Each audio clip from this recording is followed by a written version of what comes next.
Izindi ngabo zirimo izifatanya na FARDC zikaba zahunze n'amaguru, bakirukanka n'amaguru ariko bafite imbunda, ari nacyo cyateye kwibaza impamvu M23 yinjiye nta muntu yirasaho, ndetse ingabo za FARDC zikaba zahunze zirukankana imbunda.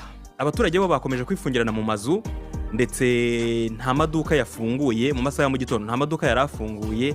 Abantu bari bagumye mu ngo birinda yuko hagira ubahungabanyiriza umutekano.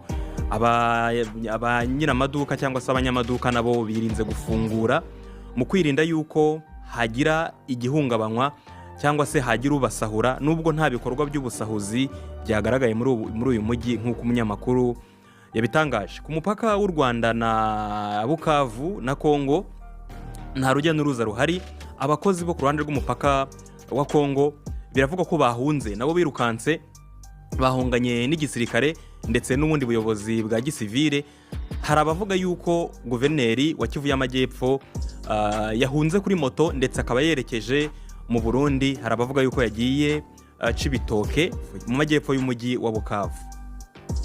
Jeune Afrique yo yavuze ko ingabo z'u Burundi n'iza FARDC, ni inkuru ya Jeune Afrique, bahunze bagana mu majyepfo y'umujyi wa Bukavu, bakaba bagiye ku mupaka wa Kamanyora, abandi bambuka hakurya mu Burundi, abandi bakomeza berekera Uvira, ndetse hari n'abavuga yuko hari imodoka zapakiye ingabo za FARDC zikabajyana Rubumbashi, abandi bagakomeza bakajyanwa i Kinshasa kurinda umutekano. Nawo bivugwa yuko mu mpera z'iki cyumweru hashobora kuzaba imyigaragambyo i Kinshasa, cyangwa se akandi kavuyo gashobora kuba kabyara ibibazo ku baturage. Ari nayo mpamvu izi ngabo z'igihugu za FARDC ziri guhunga zerekera mu mujyi wa Kinshasa kugira ngo bajye kureba ko bagarura amahoro muri uyu mujyi. Hagati aho ngaho ku munsi w'ejo bundi ku wa kane tariki 13 z'ukwa kabiri 2025, Wakongomani tunataka baada ya mafunzo kidogo,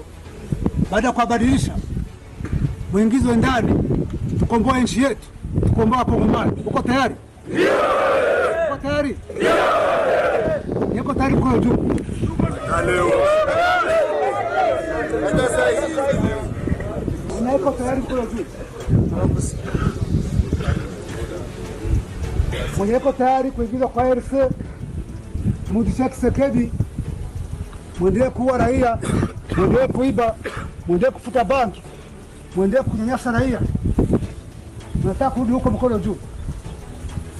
Hakuna? Hakuna. Mko tayari tukomboe nchi yetu? Ndio. Mko tayari tukomboe Kongomani? Ndio.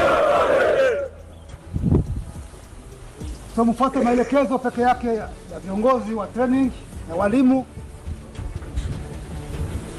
Muda kidogo kwa chukua hii tuwe na nchi ambayo inaheshimika, raia ambao wanaheshimika.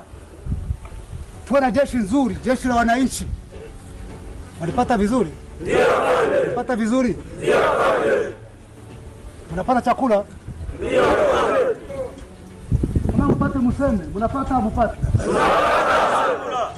So kesho tuwapatia mavazi ili mwanze training, viatu, socks na mambo mengine, mwanze mafunzo kidogo ili wanajeshi tuwatoe hiyo ujinga hiyo. Hiyo ujinga Kisekedi hiyo.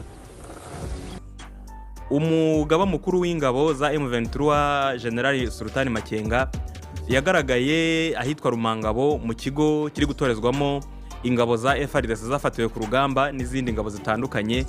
Arabaganiriza ababwira yuko ashaka ko bihuriza hamwe na M23 ndetse bagahabwa imyitozo na discipline ikwiye kuranga ingabo. Nibyo avuga mu ijambo rye. akavuga yuko abasaba ko bashyiramo imbaraga zishoboka zose bagafatanya kuvanaho ubutegetsi bwa Tshisekedi bakabohora abakongomani muri rusange. Yababazaga ati ni bande bari tayari, ni bande biteguye, muzamura amaboko abiteguye ko tufatanya urugamba tugakuraho Tshisekedi, bakazamurira amaboko icyarimwe. Yanababajije atese ni bande badashaka ko dufatanya, habura uzamura ukuboko. Hagati aho ngaho Tshisekedi yagombaga kwitabira inama y'abakuru b'ibihugu bigize umuryango wa Afurika yunze ubumwe. Aho kuyitabira yohereje minisitiri w'intebe, we ahitamo gufata indege iva mu Budage yerekeza i Kinshasa kujya kureba uko ibintu byifashe mu gihugu cye. Umwe mu bayobozi ba guverinoma utatangajwe amazina yabwiye AFP ko impamvu Tshisekedi yahisemo gutaha, impamvu yafashe indege yihuta agasubira muri Congo, ngo ni ukugira ngo akurikirane mu buryo bwa hafi ibiri kubera mu gihugu cye, by'umwihariko mu burasirazuba bwa Congo, no gushaka uburyo iyi ntambara bayizitira bakarinda yuko irenga Kivu y'amajyepfo na Kivu y'amajyaruguru, bakarinda izindi ntara zisigaye kuba zageramo imirwano, mu kwirinda yuko umugambi M23 ifite yawugeraho wo kuvanaho ubutegetsi muri Congo. Mu Burundi naraye mbabwiye yuko igihugu cy'u Burundi kirukanye abakozi b'ishami ry'umuryango w'abibumbye ryita ku biribwa PAM, barimo umudamu witwa Sibi Marriott ndetse n'ushinzwe umutekano we Sara Nguyeni, ushinzwe umutekano nyine w'uyu muyobozi. Aba bayobozi bombi bakaba bafashe indege, biravuga ko uyu munsi bari mu Rwanda, nubwo nta makuru ari official yatangajwe na PAM. Ndayishimiye n'umugore we bo baraye bafashe indege berekeza muri Ethiopia, aho babwiye abaturage ko Ndayishimiye agomba kwitabira inama y'abakuru b'ibihugu bagize African Union. Hanyuma umugore we Angelina Ndayishimiye akaba yitabiriye inama y'abagore b'abakuru b'ibihugu igomba kubera muri Ethiopia. Ni inama isanzwe ya 38 iri kubera muri Ethiopia, igomba kubera kuri uyu wa gatandatu ndetse no ku cyumweru.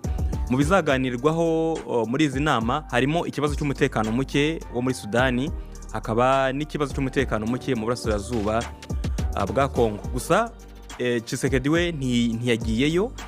Iyi nama iheruka kubera i Dar es Salaam yahuje ibihugu 16 bigize SADC ndetse n'ibihugu 8 bigize East African Community. Ntiyayitabiriye, yayikurikiye mu buryo bwa video, yoherezayo minisitiri w'ububanyi n'amahanga.